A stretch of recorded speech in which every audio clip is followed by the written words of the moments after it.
আজকের এই ভিডিওটিতে আমরা পরমাণুর গল্প যেটা করছিলাম তার 2 নম্বর পার্টে আসছি। তো এখানে আমরা বলবো যে যে পরমাণু থেকে অণু কি করে তৈরি হয় বা মৌল পদার্থ থেকে যৌগ পদার্থ কি করে তৈরি হয়। তো পরমাণু কথাটার মানেটা কি ছিল? পরমাণুকে সন্ধি বিচ্ছেদ করলে হয় হচ্ছে পরমযুক্ত অণু, অর্থাৎ এর থেকে ছোট কণা আর সম্ভব নয়, সেই জন্য নাম হয়েছে পরমাণু। ঠিক আছে, এবার কথা হচ্ছে প্রকৃতিতে পরমাণু পাওয়া যায় 92টা। মোট মৌলের সংখ্যা হচ্ছে 92টা, হাইড্রোজেন থেকে ইউরেনিয়াম পর্যন্ত প্রাকৃতিকভাবে যেগুলো পাওয়া যায়। আগের দিন আমরা কি শিখেছিলাম যে একটা করে প্রোটন বাড়তে থাকে এবং তার রেসপেক্টে তার সেই সঙ্গে সঙ্গে পরমাণুটাও পাল্টাতে থাকে। যেমন হাইড্রোজেনের 1টা, হিলিয়ামের 2টো, লিথিয়ামের 3টে, এরকমভাবে চলতে থাকে। মানে একটা করে প্রোটন বাড়ছে এবং পরমাণুটা পাল্টে যাচ্ছে এবং নতুন একটা পদার্থ তৈরি হচ্ছে। তো এই করতে করতে মোট 92টা প্রকৃতিতে পাওয়া যায়। এর থেকেও পরে আছে, কিন্তু সেগুলো ল্যাবরেটরিতে তৈরি করা হয়, প্রাকৃতিকভাবে পাওয়া যায় না। তো হাইড্রোজেন থেকে ইউরেনিয়াম, এটা দিয়ে মোট 92টা পরমাণু বা মৌল প্রকৃতিতে পাওয়া যায়। এই 92টা মৌল দিয়ে 44 লক্ষ থেকে 45 লক্ষ রকমের যৌগিক পদার্থ তৈরি হয়। এবার কথা হচ্ছে যৌগিক পদার্থ কি। আগের দিন একটুকুনি বলা হয়েছিল যে যেমন সোডিয়াম একটা মৌলিক পদার্থ, ক্লোরিন একটা মৌলিক পদার্থ, এই দুটোর রাসায়নিক বিক্রিয়ার ফলে তৈরি হলো হচ্ছে সোডিয়াম ক্লোরাইড বা খাদ্য লবণ, যেটাকে আমরা প্রত্যেকদিন খাই। তো এইটা একটা যৌগিক পদার্থ। কেন যৌগিক পদার্থ? কারণ এটা একাধিক পরমাণু, ভিন্ন পরমাণু দ্বারা গঠিত। যৌগিক পদার্থের তাহলে সংজ্ঞা কি? একাধিক ভিন্ন পরমাণু দ্বারা গঠিত, তাকে বলা হয় যৌগিক পদার্থ। এবার কথা হচ্ছে অণু আর পরমাণুর মধ্যে পার্থক্যটা কি। জন ডাল্টন কিন্তু অণু সম্পর্কে অত ক্লিয়ার ধারণা বা পরিষ্কার কনসেপ্ট বলে যেতে পারেননি। অণু সম্পর্কে বলেছেন আমাদেরকে ইতালীয় বিজ্ঞানী আমেদিও অ্যাভোগাড্রো। জন ডাল্টন আমাদেরকে শুধুমাত্র পরমাণু সম্পর্কেই বলে গেছেন এবং যেটা মৌলিক পদার্থ তাকে মৌলিক পরমাণু, এবং যেটা যৌগিক পদার্থ সেটাকে যৌগিক পরমাণু, এরকমভাবে বলেছিলেন। কিন্তু যৌগিক পরমাণু বলে কিছু হয় না। সেইখান থেকে আমেদিও অ্যাভোগাড্রো অণুর ধারণা আনলেন। তো অণুর ধারণাটা কি? অণু মানে হচ্ছে পদার্থের ক্ষুদ্রতম কণা, তাকে অণু বলা হবে। যে কোনো পদার্থের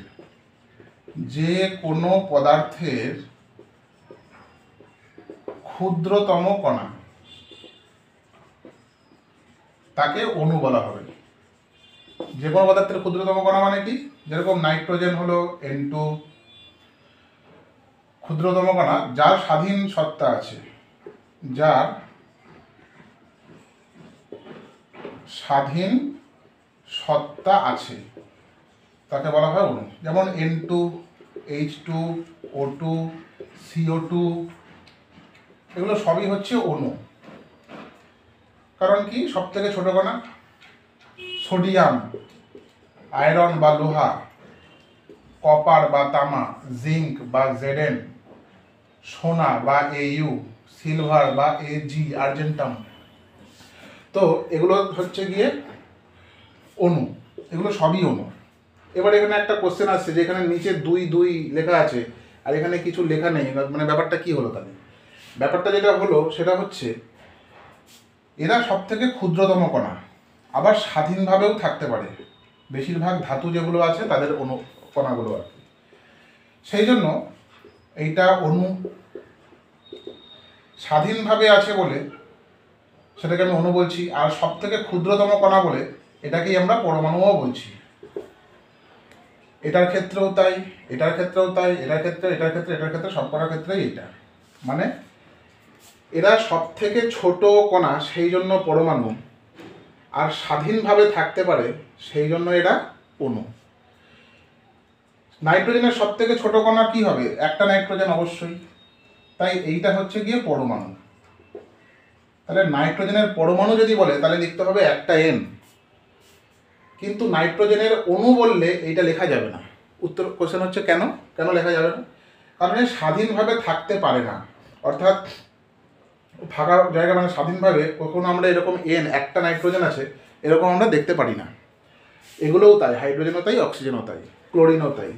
তো এই সমস্ত বেশিরভাগ যে গ্যাসগুলো আছে, সক্রিয় গ্যাস যেগুলো আছে, সেগুলো একা একা একটা পরমাণু থাকতে পারে না, দুটো বা তিনটে পরমাণু, যেরকম অক্সিজেন O2, ওজোন গ্যাস হয়ে গেলে O3, তিনটে পরমাণু হয়ে গেল।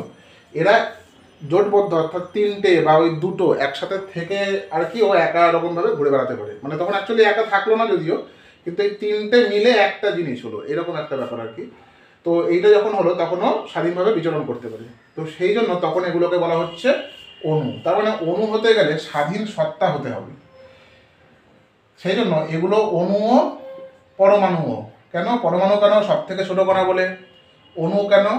স্বাধীনভাবে থাকতে পারে বলে। এইটা অণু কেন? স্বাধীনভাবে আছে। পরমাণু নয় কেন? একে আরো ভাঙা যাবে তো, দেখো দুটো আছে, এখানে দুটো আছে, এখানে দুটো আছে, এখানে তিনটে আছে। তো সব থেকে ছোট কণা কিন্তু নয়। সব থেকে ছোট কণা কোনটা হয়ে যাচ্ছে? এইটা, শুধু একটা N, বা শুধু অক্সিজেনের ক্ষেত্রে শুধু একটা O, সেটা হচ্ছে পরমাণু। কিন্তু আবার ওরা পরমাণু হলে অণু হবে না, কারণ কি? ও স্বাধীনভাবে থাকতে পারে না। স্বাধীনভাবে থাকতে গেলে এইটা লাগবে।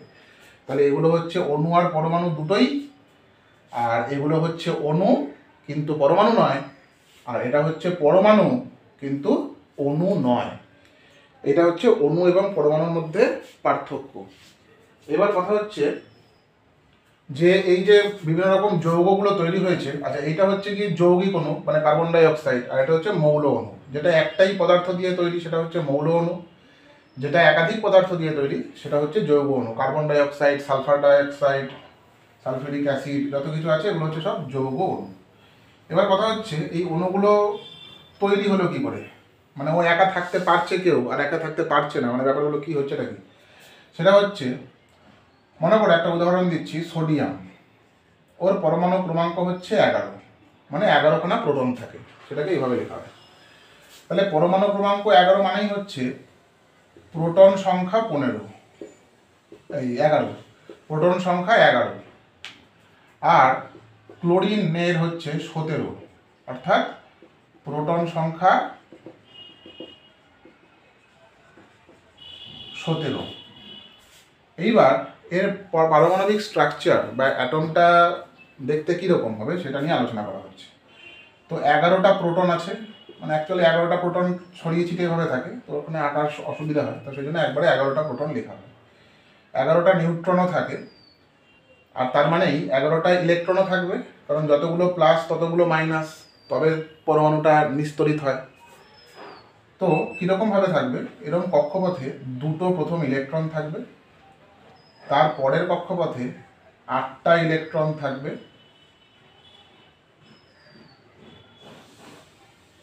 দুটো আর 8টাতে 10টা, আর একটা হলো লাস্টে একটা। তাহলে মোট দেখো 11টা ইলেকট্রন ওর কক্ষপথে ঘুরে চলেছে। এইবার কথা হচ্ছে যে এরকমভাবে মানে ব্যাপারটা কি হলো, এখানে দুটো ওখানে 8টা, তো এখানে একটা নিয়ম আছে, সেটা হচ্ছে কোন কক্ষপথে কতগুলি ইলেকট্রন জায়গা পায় বা স্থান পায়। তার সূত্র হচ্ছে 2 × n², n যেখানে কক্ষপথ সংখ্যা, কক্ষপথ সংখ্যা। তাহলে প্রথম কক্ষপথ যদি হয় তাহলে সেখানে কতগুলো ইলেকট্রন ধরবে? 2 × n এর জায়গায় 1 বসিয়ে দেবো, 1 স্কোয়ার, 1 একে 1, 2 একে 2। তাহলে প্রথম কক্ষপথে দুটোর বেশি ইলেকট্রন বসতে পারবে না। দ্বিতীয় কক্ষপথে 2 × n² মানে 2 স্কোয়ার, তাহলে 2 স্কোয়ার মানে 2 দুগুণে 4, 2 গুণে 8। দ্বিতীয় কক্ষপথে 8টার বেশি ইলেকট্রন বসতে পারবে না। তৃতীয় কক্ষপথে 2 × 3² মানে 3 3 9, 9 দুগুণে 18টা, 18টার বেশি ইলেকট্রন বসতে পারবে না। এইবার এখানে একটা ব্যাপার আছে যে তৃতীয় কক্ষপথে 18টার বেশি ইলেকট্রন বসতে পারবে না ঠিকই, চতুর্থতে কত হবে? 2 × 4² মানে 4 4 16, 16 দুগুণে 32, এভাবে চলতে থাকবে। কিন্তু যদি সর্ববহিস্থ কক্ষপথ হয়, সেক্ষেত্রে সর্ববহিস্থ কক্ষপথে যদি হয় সেখানে ম্যাক্সিমাম ইলেকট্রন সংখ্যা হবে 8টা।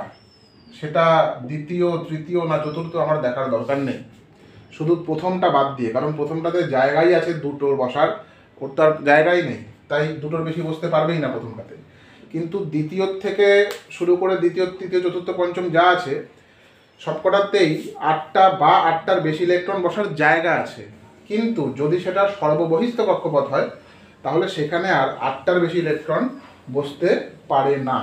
কি করে বসতে পারে না, একটু পর আরেকটা উদাহরণ দিয়ে আমি বোঝাচ্ছি। তার আগে যেটা বলছিলাম সেটার কনসেপ্টটা আগে ক্লিয়ার করে নিই। সেটা হচ্ছে, দেখো এই যে লেখা হয়েছে এইভাবেই, এখানে প্রথম কক্ষপথে 2টো, দ্বিতীয় কক্ষপথে 8টা, পরের কক্ষপথে কটা তো বসতে পারে 18টা। কিন্তু আমার 18টার তো দরকার নেই, কারণ 11টা প্রোটন আছে মানে 11টা ইলেকট্রন থাকবে। তাই 2 আর 8 10 আর একটাতে 11টা হয়ে গেছে, করে সোডিয়ামের এটা কমপ্লিট হয়ে গেছে। আর তারপরে হচ্ছে ক্লোরিন। ক্লোরিনের হচ্ছে 17টা প্রোটন, কোথাও 18টা থাকে, কোথাও 17টাই থাকে, যাই হোক 18টা নিউট্রন ধরছি। তো প্রথম কক্ষপথে 2টো, তারপরের কক্ষপথে 8টা, 10টা হলো। তাহলে তারপরে কক্ষপথে 7টা, 1 2 3 4 5 6 7টা, তাহলে মোট 17টা ইলেকট্রন হয়ে গেল। এবার যে কোনো পরমাণুই চায় সর্ববহিস্থ কক্ষপথে 8টা ইলেকট্রন রাখতে, অর্থাৎ ও নিস্তেজ হয়ে তেজ বিকিরণ করে বা শক্তি বিকিরণ করে সাম্যাবস্থায় বা স্থিতিশীলতায় আসতে চায় উত্তেজিত অবস্থার থেকে। এটাই হচ্ছে প্রত্যেকটা পরমাণু তথা প্রকৃতির ধর্ম। যে কোনো জিনিসই উত্তেজিত অবস্থার থেকে মানে সাম্যাবস্থায় বা শান্ত অবস্থায় আসতে চায়। তো দেখো এখানে একটা প্রোটন আছে, তাহলে এর সর্ববহিস্থ কক্ষপথ এইটা। এখানেও চাইবে 8টা ইলেকট্রন আনতে, তাহলে 8টা ইলেকট্রন আনতে গেলে কি করতে হবে, 7খানা ইলেকট্রন ওকে টানতে হবে। তো 7খানা ইলেকট্রন একটা কক্ষপথে ঢোকানো খুব কষ্টকর বা অসম্ভব ব্যাপার। একটা কক্ষপথে 7টা ইলেকট্রন বাইরের থেকে আনা সম্ভবই নয়। তাই কি করে, ও একটা ইলেকট্রন ছেড়ে দেয়। এই একটা ইলেকট্রন ছেড়ে দিল মানেই এই কক্ষপথটাই আর থাকলো না, এই কক্ষপথটাই আর থাকবে না। তখন সর্ববহিস্থ কক্ষপথ কোনটা হয়ে যাবে, এইটা হয়ে যাবে। এখানে কটা ইলেকট্রন আছে দেখো, 8টা আছে, 1 2 3 4 5 6 7 8। তাহলে এই ইলেকট্রনটা যদি চলে যায় তাহলে এটা হয়ে গেল সর্ববহিস্থ কক্ষপথ, আর এটাতে হয়ে গেল ওর 8টা ইলেকট্রন। এই ইলেকট্রনটা যাবে কোথায়, এইখানে চলে গেল। এখানে কটা ইলেকট্রন ছিল, 1 2 3 4 5 6 7, একটা ইলেকট্রন আসলো, তাহলে এখানে হয়ে গেল 8টা। তাহলে এরও চাহিদা পূরণ হয়ে গেল, এরও চাহিদা পূরণ হয়ে গেল। চাহিদা দুজনেরই এক, কি সেটা, 8টা ইলেকট্রন আনা সর্ববহিস্থ কক্ষপথে। একজন একটা ইলেকট্রন ত্যাগ করে করছে, আর আরেকজন একটা ইলেকট্রন গ্রহণ করে করছে। সে ত্যাগ করেই করুক আর গ্রহণ করেই করুক, মোট কথা ওর টার্গেট হচ্ছে এক সর্ববহিস্থ কক্ষপথে 8টা ইলেকট্রন নেওয়া। ঠিক যেমন এখানে বলছিলাম যে 7টা ইলেকট্রন বাইরের থেকে টানা সম্ভব নয়, তাই একটা ইলেকট্রনও ছেড়ে দিল। ঠিক এখানেও দেখো সেরকম, ওর এই ইলেকট্রনটা আসার আগে কটা ইলেকট্রন ছিল, 7টা ইলেকট্রন ছিল। তো 7টা ইলেকট্রনও ছেড়ে দেওয়া সম্ভব নয়। ও যদি 7টা ইলেকট্রন ছেড়ে দিত তাহলে দেখো তার ভেতরের কক্ষপথে কটা আছে, 8টা ইলেকট্রন আছে, তাহলে ওর চাহিদা ফুলফিল হতো। কিন্তু সেটা বাস্তবে হয় না। কেন হয় না, কারণ 7টা ইলেকট্রন নেওয়া যেমন সম্ভব নয়, 7টা ইলেকট্রন ছেড়ে দেওয়াও সম্ভব নয়। তাই ও কী করবে, 7টা ছেড়ে দেওয়ার পরিবর্তে একটা নেবে, নিয়ে ওর 8টা ইলেকট্রনের চাহিদা ফুলফিল করবে। তাহলে এটা হয়ে গেল সোডিয়ামের প্লাস, একটা ইলেকট্রন ছেড়ে দিয়েছে। প্লাস কিন্তু কখনো আসে না, এটা মনে রাখবে। প্লাস যে কটা ছিল সে কটাই আছে। একটা মাইনাস চলে গেছে বলে, অর্থাৎ ইলেকট্রন চলে গেছে বলে এইটা প্লাস হয়ে গেছে। আর ক্লোরিনের এটা হয়ে গেছে মাইনাস আসে, অর্থাৎ এক জায়গা থেকে আরেক জায়গায় ট্রাভেল করে। কারণ দেখো এখানে 17টা প্রোটন 17টা ইলেকট্রন ছিল, আর একটা ইলেকট্রন বাইরের থেকে এসছে, তাই একটা মাইনাস হয়ে গেছে। তাহলে সোডিয়াম প্লাস আর ইলেকট্রন মাইনাস হয়ে গিয়ে বন্ধন তৈরি করে গিয়ে সোডিয়াম ক্লোরাইড তৈরি করলো। তো এইটা হচ্ছে পুরো ব্যাপারটা, যে সোডিয়াম ক্লোরাইড কিভাবে তৈরি হলো।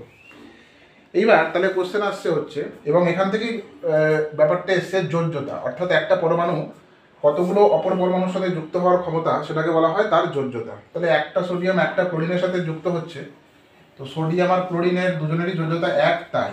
এবার আরেকটা আমি উদাহরণ দিচ্ছি। সোডিয়াম ক্লোরাইড যখন তৈরি হলো তখন NaCl লিখলাম, কিন্তু ক্যালসিয়াম ক্লোরাইড যখন তৈরি হয় তখন CaCl2 লেখা হয়। তাহলে এখানে একটা ক্লোরিন, ওখানে দুটো ক্লোরিন কেন? তার কারণ হচ্ছে ক্যালসিয়ামের পরমাণু ক্রমাঙ্ক হচ্ছে 20। ক্যালসিয়ামের পরমাণু ক্রমাঙ্ক 20, অর্থাৎ 20টা প্রোটন আছে। তো আমি বোঝার সুবিধার জন্য শুধু 20টা প্রোটন এখানে বলছি, আর 20টা নিউট্রনও আছে। আর তার বাইরের কক্ষপথে কি আছে, ইলেকট্রন আছে। প্রথমে 2টো, তারপরে 8টা, আমি একবারে লিখছি বোঝার সুবিধার জন্য, আর কিছুই না। 8টা, 8 আর 2 10, 8 আর 2 10। তো তৃতীয় কক্ষপথে কটা ধরতে পারে? 3 into N, 2 into N square, মানে 2 ইন্টু 3 স্কোয়ার, মানে 3 3 9 2 18। তাহলে দুটো প্রথম কক্ষপথে, পরের কক্ষপথে 8টা, 10টা হয়েছে। আর কটা বাকি? আরও 10টা বাকি, কারণ দুটো 20টা প্রোটন ছিল, তার মানে 20টা ইলেকট্রনও লাগবে। তো তৃতীয় কক্ষপথে সব থেকে বেশি কটা বসতে পারে? 18টা বসতে পারে। তাহলে 10টা আরামসে বসতে পারার কথা, কারণ 18টা বসতে পারে, বসাতে হবে 10টা, কিন্তু বসবে না। ওই যে বললাম যে সর্ববহিষ্ঠ কক্ষপথে 8টার বেশি কখনোই বসবে না। 10টা বসতে পারলেও বসবে না। সেখানে কটা বসবে? 8টাই বসবে। তাহলে কি হলো ইলেকট্রন বিন্যাস? 2 8 8। তাহলে 2 আর 8 10 আর 8 18। বাকি থাকলো কটা? দুটো। লাস্টের কক্ষপথে দুটো ইলেকট্রন বসে গেল। তাহলে এই জায়গাটা খুব ইম্পর্টেন্ট, যে তৃতীয় কক্ষপথে 18টা বসার জায়গা থাকতেও 18টা বসতে পারবে না। তার কারণ হচ্ছে, তাহলে ওটা সর্ববহিষ্ঠ কক্ষপথে 8টার বেশি ইলেকট্রন বসে যাবে, যেটা নিয়ম নয়, রুলটাকে ভায়োলেট করবে। তো রুলটা ভায়োলেট হয় না, এইভাবে বিন্যাসটা থাকে। যাই হোক, এটা হয়ে গেল হচ্ছে ক্যালসিয়াম। আর ক্লোরিন কি, যেটা এঁকেছিলাম আগের বার, 17টা প্রোটন এবং 17টা ইলেকট্রন, মানে প্রথমে দুটো, পরে 8টা, 10টা, আর পরে 7টা। তাহলে হয়ে গেল 17টা ইলেকট্রন। তাহলে 17টা ইলেকট্রন, তাহলে এই ইলেকট্রনটা কোথায় চলে যাবে? ওই যখন ত্যাগ করবে এখানে চলে যাবে। তাহলে ওর 8টা হয়ে গেল। এই ক্লোরিনের চাহিদা মিটে গেল। এই ক্লোরিনের চাহিদা তো মিটলো, কিন্তু এর চাহিদা এখনো মেটেনি, কারণ ও একটা ত্যাগ করেছে, এখনো ওর কাছে একটা বাকি রয়েছে। কারণ এই দুটোকে ত্যাগ করলে তবে তো সর্ববহিষ্ঠ কক্ষপথে 8টা হবে। এই দুটো ত্যাগ করলেই তো এই কক্ষপথটা থাকবে না, তখন সর্ববহিষ্ঠ কক্ষপথ এইটা হয়ে যাবে, আর এটার মধ্যে 8টা থাকবে। এবার কথা হচ্ছে, তাহলে দুটোই ওকে ত্যাগ করলো না কেন? কারণ এর তো দুটো নেওয়ার জায়গা নেই, কারণ এখানে 7টা আছে। ও নিতে পারবে কটা? একটা। ও তো 9টা নিতে পারবে না দুটো নিয়ে। তো 7টা আছে, একটা নেবে, তাই 8টা হবে। দুটো কখনোই নিতে পারবে না, কারণ নেওয়ার জায়গাই নেই। সর্ববহিষ্ঠ কক্ষপথে 8টার বেশি থাকতে পারে না। তার মানে এই ইলেকট্রনটা আর একটা ক্লোরিন নেবে, মানে এদিকে যে আরেকটা ক্লোরিন ছিল, মনে করো, শুধু সর্ববহিষ্ঠ কক্ষপথটা দেখাচ্ছি বোঝার সুবিধার জন্য, এখানে 7টা ছিল, এখানে চলে গেল একটা ইলেকট্রন, তাহলে এরও 8টা ইলেকট্রন হয়ে গেল, এরও চাহিদা ফুলফিল হয়ে গেল। তাহলে একটা ক্যালসিয়ামকে স্যাটিসফাই করতে দুটো ক্লোরিন লাগলো, সেই জন্য এটা লেখা হচ্ছে CaCl2। এবং সেই জন্য ক্যালসিয়ামের যোজ্যতা 2, ক্লোরিনের যোজ্যতা 1। তো এইটা হচ্ছে যৌগ বা অণুগুলো কিভাবে তৈরি হয় তার কনসেপ্ট বা ধারণা, যে এইভাবে তৈরি হচ্ছে। এবার কথা হচ্ছে, তাহলে যে পরমাণুগুলো আগের থেকেই 8টা ইলেকট্রন রয়েছে তাদের কি হবে? যেমন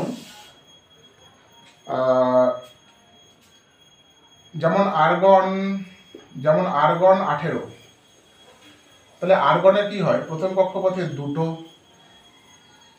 তারপরের কক্ষপথে 8টা, 10টা, তারপরের কক্ষপথে 8টা।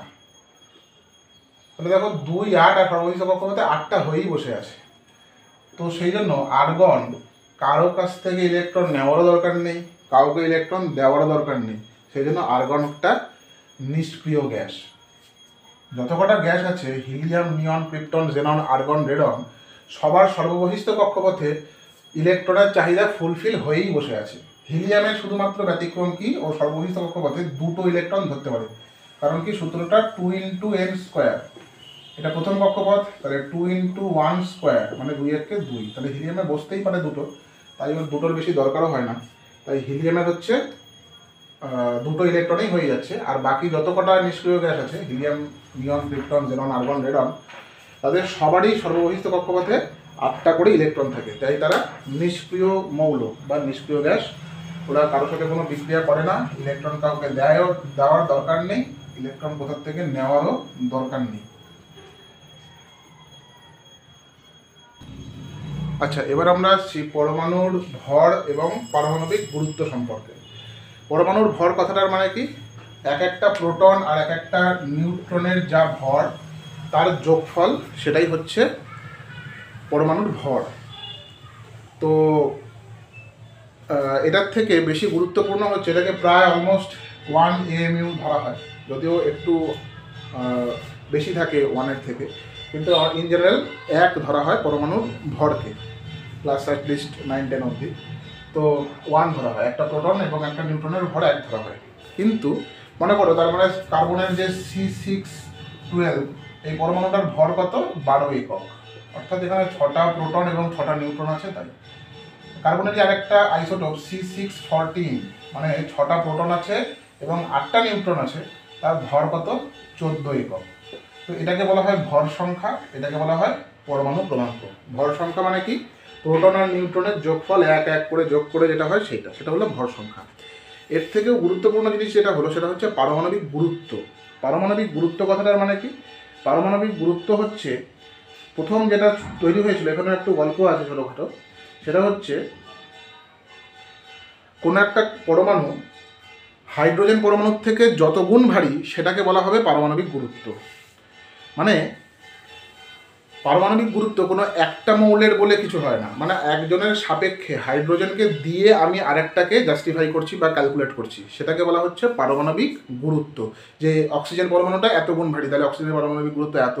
সালফার এত গুণ ভারী, তাহলে সালফারের পারমাণবিক গুরুত্ব এত।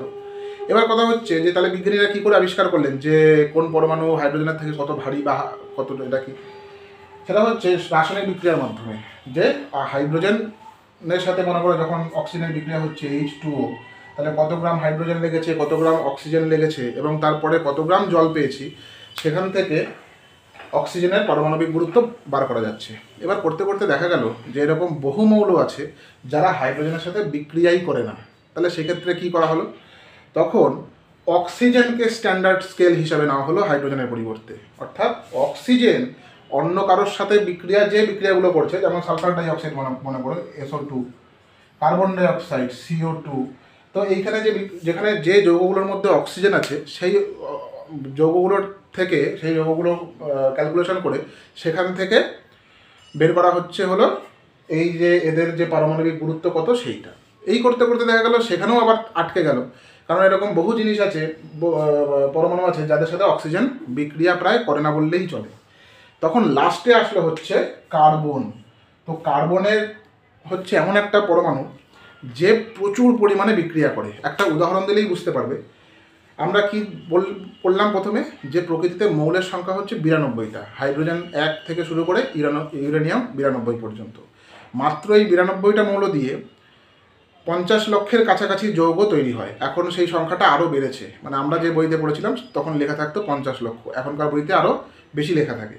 যাই হোক, তো 50 লক্ষ যৌগ তৈরি হয় বা আবিষ্কার করা গেছে, হয়তো আরও অনেক বেশি আবিষ্কার করা গেছে 50 লক্ষ। তো 50 লক্ষের মধ্যে 50%, মানে প্রায় 24-25 লক্ষই হচ্ছে কার্বন ঘটিত যৌগ।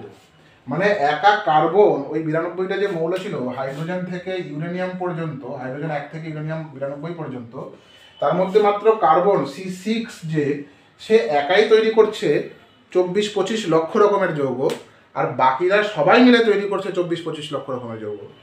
তো এই ব্যাপারটা কেন হলো, এটাকে বলা হয় কার্বনের ক্যাটিনেশন ধর্ম। অর্থাৎ কার্বন বহু রকমভাবে এক একটা মৌলের সাথে বিক্রিয়া করে এক একটা যৌগ তৈরি করতে পারে। কার্বনের এত বেশি যুক্ত হওয়ার জন্য লাস্টে কি আসলো, কার্বনকে একটা স্কেল ধরা হলো, এবং বইতে, এখনকার বইতে সেটাই লেখা থাকে যে কোনো একটা পরমাণু, একটা কার্বন C612 পরমাণুর 1/12 অংশের থেকে যত গুণ ভারী তাকে বলা হয় ওই পরমাণুর পারমাণবিক গুরুত্ব। C612 মানে C614 যে আইসোটোপ আছে তার কথা কিন্তু বলা হচ্ছে না। সাধারণ কার্বন যেটা আছে এটা হচ্ছে তেজস্ক্রিয় কার্বন। তেজস্ক্রিয় কার্বন কি সেটা পরের যে আলোচনা হবে তেজস্ক্রিয়তা সম্পর্কে, সেটাতে আলোচনা করা হবে। C612 যে আছে তার 1/12, তো 1/12 নিলাম মানে কি, এইটাকে 12 ভাগের 1 ভাগ করে দিলাম। এই 1/12 থেকে যত গুণ ভারী তাকে বলা হয় ওই পরমাণুর পারমাণবিক গুরুত্ব। এইবার কথা হচ্ছে, এই যে 1/12 নেওয়া হলো এবং দুটো জিনিসের অনুপাত নেওয়া হলো, সেই জন্য পারমাণবিক গুরুত্বের কোনো একক নেই। এই কোশ্চেনটা কিন্তু বহুবার এসছে, এই কোশ্চেনটা খুব ইম্পর্টেন্ট এবং বহুবার এসছে, যে কোন জিনিসটা হচ্ছে উত্তর একটাই হয়, সেটা হচ্ছে পারমাণবিক গুরুত্বের একক নেই বা হয় না। তাহলে কোশ্চেন যদি দেয় যে একটা এককহীন রাশির নাম লেখো, তাহলে হবে পারমাণবিক গুরুত্ব।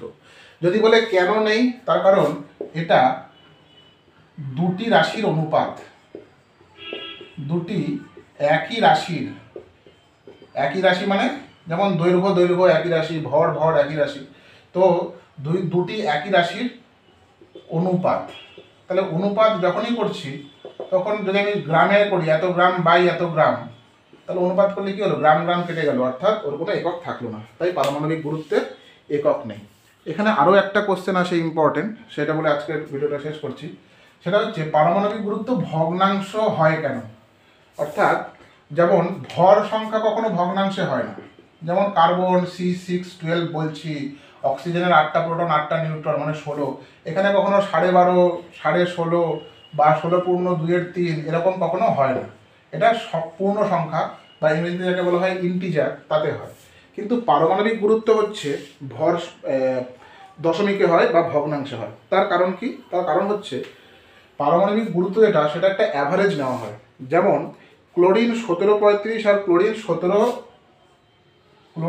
1735 আর ক্লোরিন 1737 এই যে আইসোটোপ দুটো আছে, দুটোই তো ক্লোরিন, কারণ প্রোটন সংখ্যা 17 শুধু নিউট্রন সংখ্যা এটার থেকে এটাতে 2 বেশি, তাই 37 হয়েছে। এই দুটো প্রকৃতিতে পাওয়া যায় 75.4%, মানে একটা জায়গার থেকে আমি কিছুটা করে নিলাম, তার মধ্যে এইটা থাকবে 75.4% এবং এটা থাকবে 24.6% হচ্ছে থাকে প্রকৃতিতে, নর্মালি থাকে। তো এর গড় তাহলে কত হবে? গড় হবে হচ্ছে 75.4%, এর আছে হচ্ছে ভর সংখ্যা হচ্ছে 35 করে, আর 24.6% আছে কত, 37 ভর সংখ্যা বাই 100, মানে অ্যাকচুয়ালি 75-এর এটার বাই 100 আর এটার বাই 100 একসাথে লেখা হয়। তো এটাকে সিম্পলিফাই করলে, মানে ক্যালকুলেটরে ক্যালকুলেট করলে দাঁড়াবে হচ্ছে 35.46, অর্থাৎ এক্স্যাক্টলি 35 বা 36 কিন্তু হলো না। কেন হলো না? তার কারণ হচ্ছে পারমাণবিক গুরুত্ব এরকম শুধু দুটো অনুপাত তাই নয়, দুটো জিনিসের যে একটা অ্যাভারেজ সেটাকে বের করা হচ্ছে। তো এইসব অ্যাভারেজ বের করা হচ্ছে বলে এখানে দশমিক ব্যাপারটা চলে আসছে বা ভগ্নাংশ ব্যাপারটা চলে আসছে। এরপর আরও ডিসকাশন আছে, এরপরের ভিডিওটাতে আরও ডিসকাশন করা হবে। তো এই ভিডিওটা ভালো লাগলে তোমরা লাইক শেয়ার করো, আর যা কোশ্চেন বুঝতে পারবে না সেটা এই কমেন্ট বক্সে তোমরা কমেন্ট করে আমাকে জিজ্ঞেস করতে পারো। তো একদম যা মনে হয় সেটা দিয়ে জিজ্ঞেস করো। তো এই ভিডিওটাতে এই পর্যন্তই, আবার পরের ভিডিওটাতে দেখা হবে।